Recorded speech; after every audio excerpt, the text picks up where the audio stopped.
చీకట్ల సీతుల్లా బతుకుతున్నాం ఈ చిన్న గుడిసెలలో.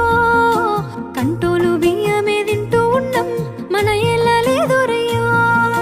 కష్టాల్లో తోడున్న అందరికీ నా ఒళ్ళని కనిపిస్తలేనమ్మ కొందరికి కష్టాల్లో నేనున్నని. నా ఒళ్ళు నీ ఒళ్ళు ఏమున్నది అన్ని కాగితాల బంధాలు అవి. కాగితాలే జీవితాలనుకొని అయినోళ్ళనే వదులుకుంటారయ్యా.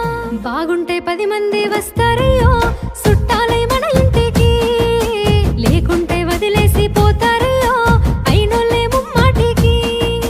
చూస్తున్న చుట్టంత కళ్ళతోని జరిగేది నాటకమే. నా ఒళ్ళు మా ఒళ్ళు అనిపించేది చేత చెల్లేటి కాగితమే.